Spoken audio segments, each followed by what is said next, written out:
Hi, and welcome to my wonderful knitting life. My name is Margaret, and I'm the host of this channel. This channel is mostly a knitting channel, but from time to time we have other crafty things.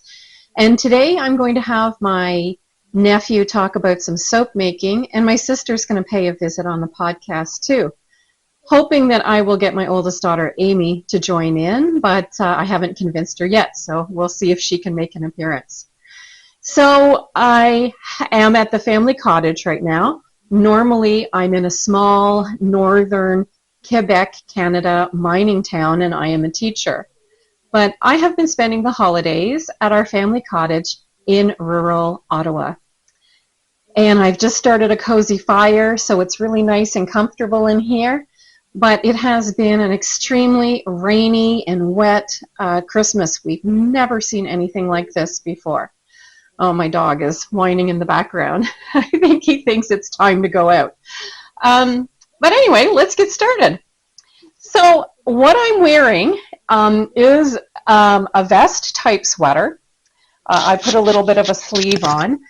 And this sweater is from maybe 15 years ago. I was working in a school that was quite hot.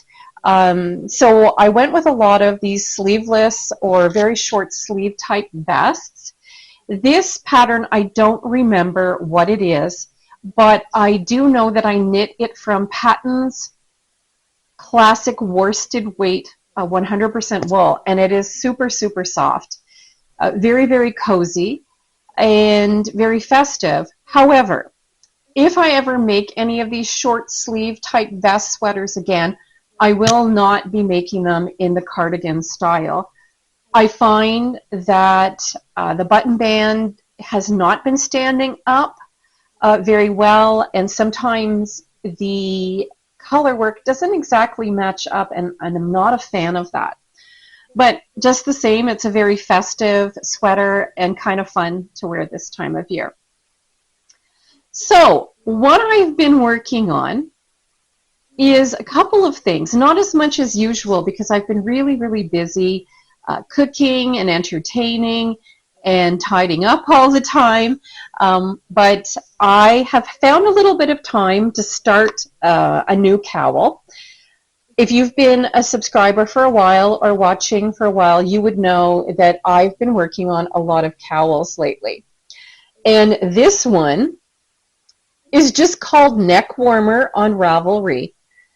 My pattern is partly chewed by my new puppy, so unfortunately I can't show you that pattern. But I think this is absolutely gorgeous. I was really surprised to find that it was a free pattern. This was supposed to be a gift, but I just did not get it done in time. But there's always next year. And I've been really impressed with the way this pattern has developed. The chart really doesn't look like much, but when you get a couple of repeats going, it really pops. And I love the Scandinavian look of this. Really, really beautiful. I'm using a denim blue and a cream in Realma PT2 for this project, and I hope to finish it fairly soon. I would be maybe about halfway done. So that's one of the things I've been working on. But the big project I have been trucking along with is my Purple Albertine Jacket by Sidsel Hoivik. And just this morning, I finished off the second shoulder. So I'm really happy with that. I'm ready to move on to the next stage of this project. For those of you who have been following me with the development of this project, you will know that it's by the designer Sidsel Hoivik, and it is a bottom-up steeked cardigan. The armpits are also steeked. You do a little cast off here when you reach the armpits and break away for the sleeves, and then you cast on these false steek stitches that you're going to cut. And I will try to include that maybe in a little video at some point. And then when you get to the point where you cast off here, where you're going to be putting in that neck band, unfortunately you're knitting back and forth, so every other row is a purl row rather than all knit stitches. But I didn't mind doing just a little bit like that, but I do have to say that when I was on the purl row, I did have a couple of times where I had to rip back because I had misread the pattern. Because you're decreasing, you're not always going with the chart. You have to kind of figure out where you are in the chart each time, and that can kind of stump your mind a little bit. I'll show you what that looks like from the side with the steek. So these are the two shoulders that will come together later, and this is where the sleeve will be put in when that's cut.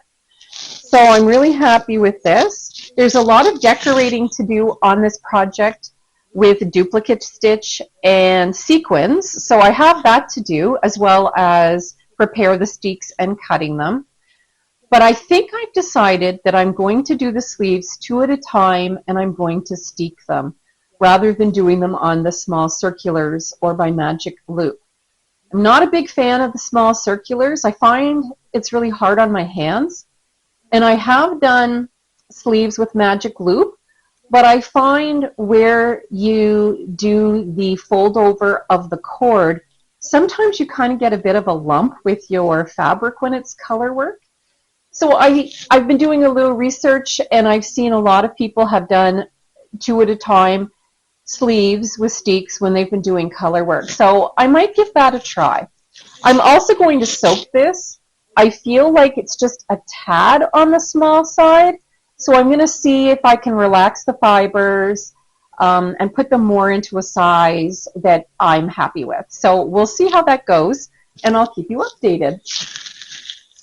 So all I have left to talk about, apart from my guests that will appear later in this episode, are some acquisitions. But I've really made a bit of a decision that I'm not going to be purchasing a lot of yarn going forward, because I have such a wonderful selection of my own yarn that needs to be enjoyed and used. But thankfully, I have some wonderful things that have come to me through gifts.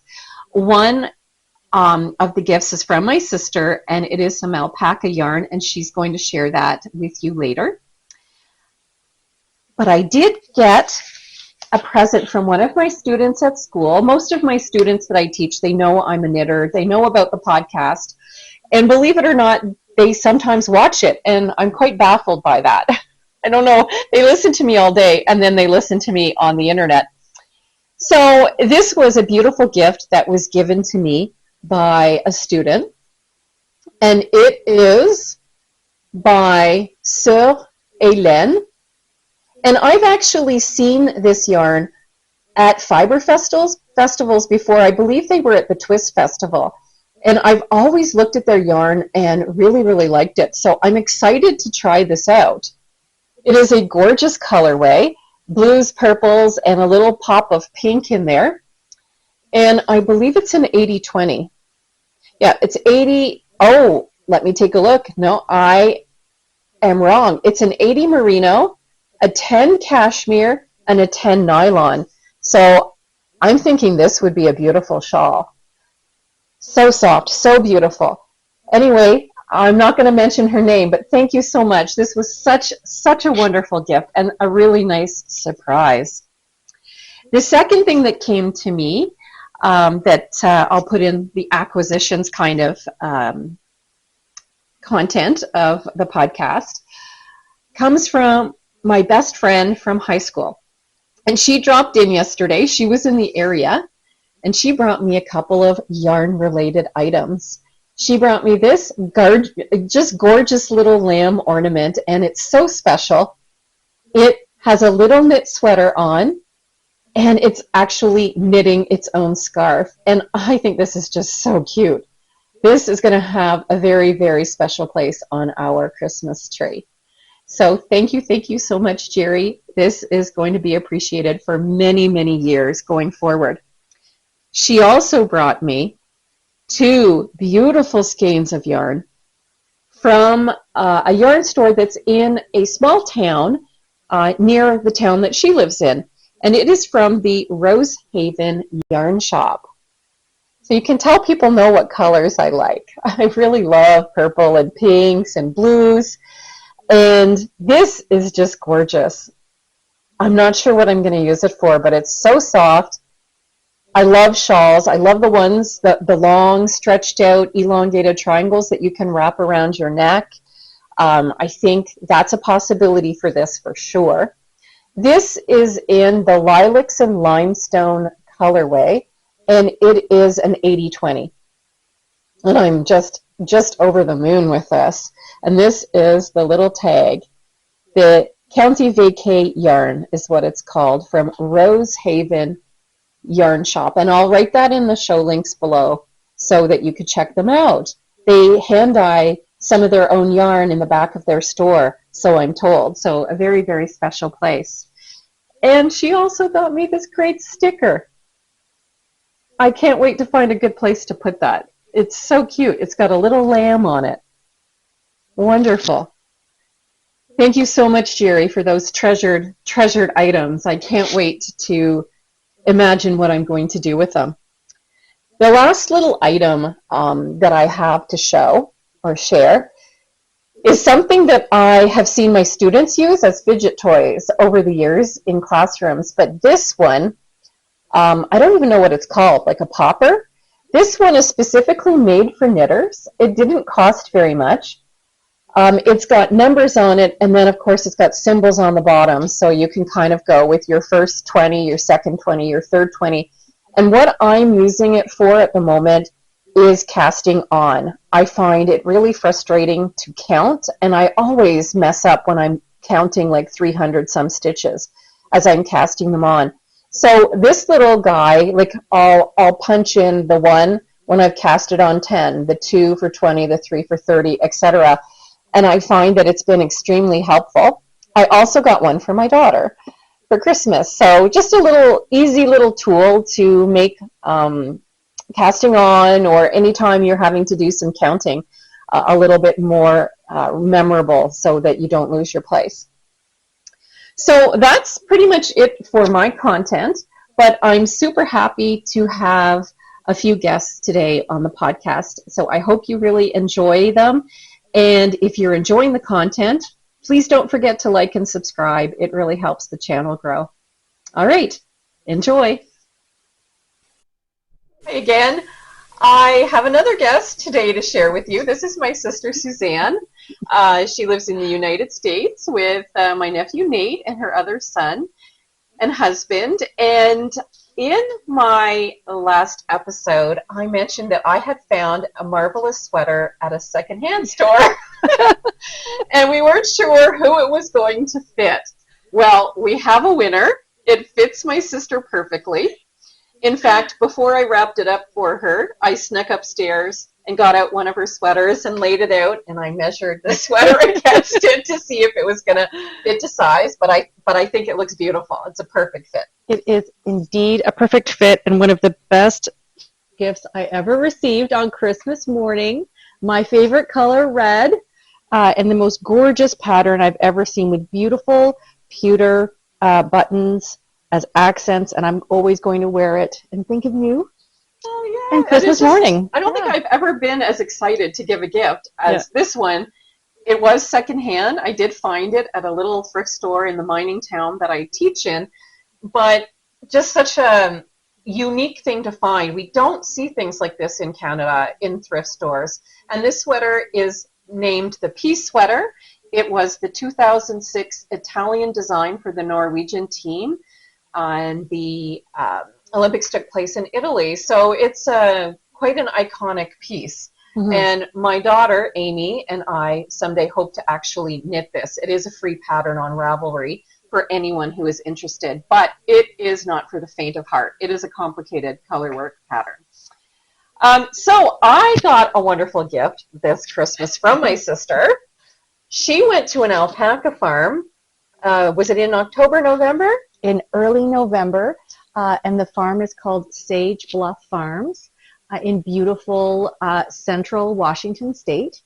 And we did an alpaca tour with the wonderful owners of Sage Bluff Farms, and we purchased some of the yarn that made from the actual alpacas that we met, and we fed and we interacted with. It was a great experience, and this is just gorgeous yarn. It's so soft and squishy.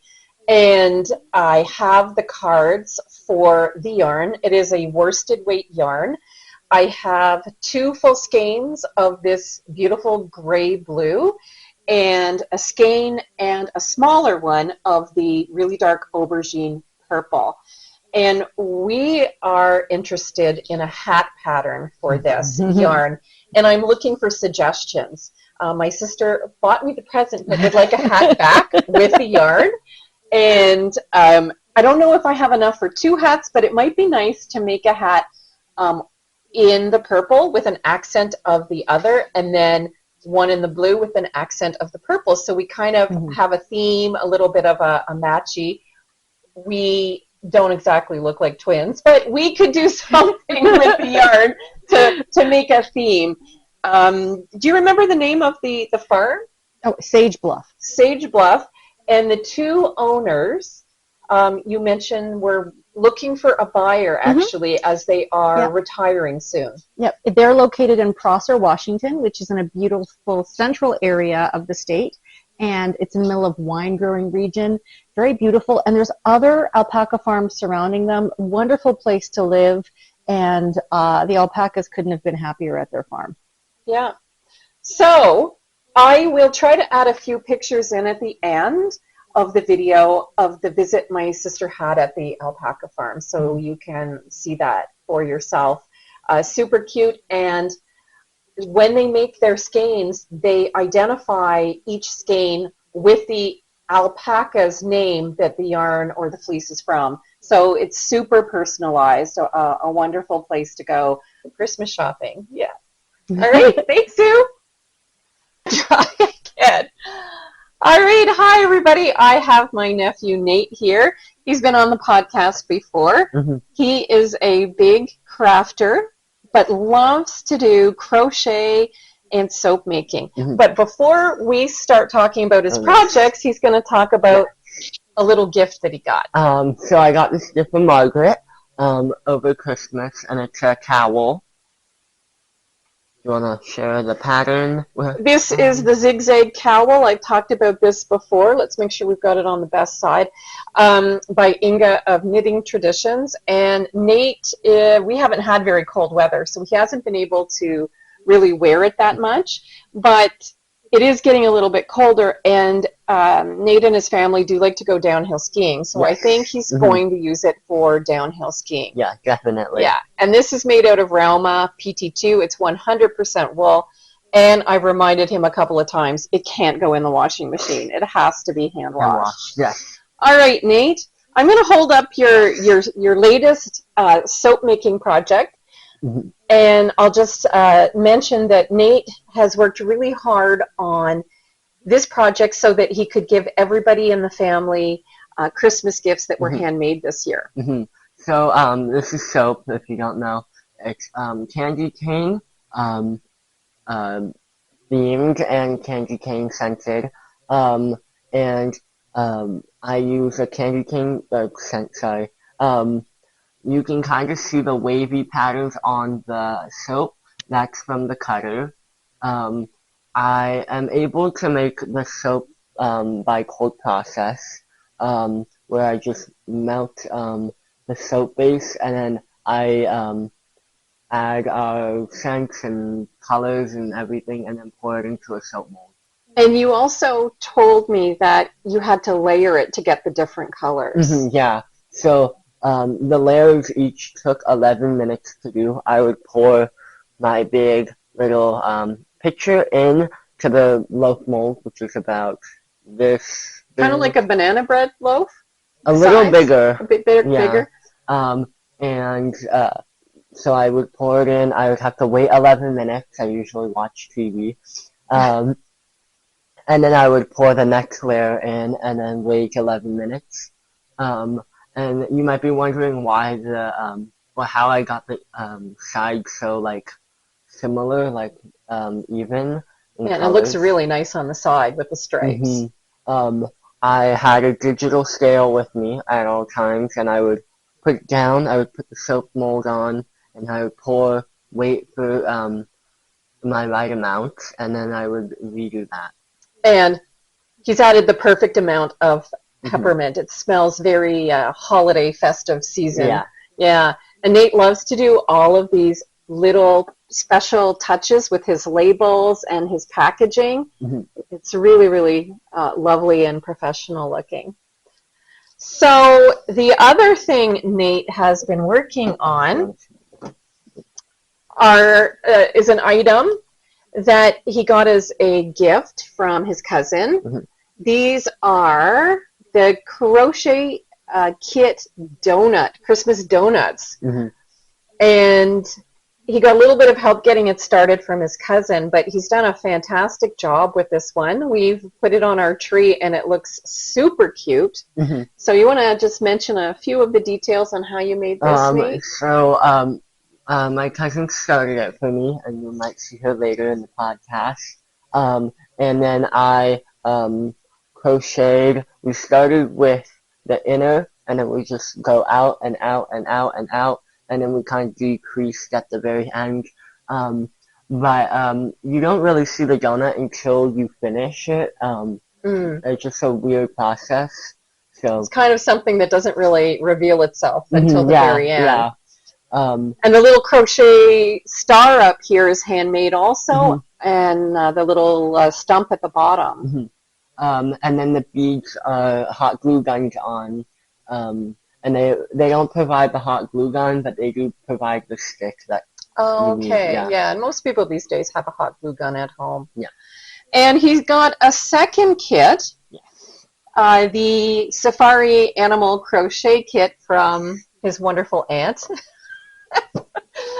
And this project kit I got on Amazon, and it has a fantastic book that shows pictures, all the steps, the instructions of how to make every single animal. And you have to be careful not to show the patterns, but you can show the pictures. Yeah, because of course it's purchased. It comes with the yarn, enough for 2 animals. And Nate has already decided that he's going to make the lion. Yeah, that's going to be his first endeavor. And we'll see. We'll see what happens. I don't know if he'll get it done while he's still here at the cottage, but maybe he can join us this summer to tell us about his next project. But he does have a next soap project idea in the works. Yes. So for the summer, I'm planning to do ocean themed with light blue and then just clear soap. And then I'm actually wanting to do a Valentine's one with little hearts in it. Oh, I like that idea. So we'll see how that turns out. Yeah, and you mentioned the gingerbread? Yes, gingerbread. It's kind of just going to be like a coffee kind of brown, but it's going to have gingerbread scent in it. So for next Christmas, maybe? Yeah. Awesome. All right, thanks, Nate, for joining us. Thank you for having me. All right. Bye-bye.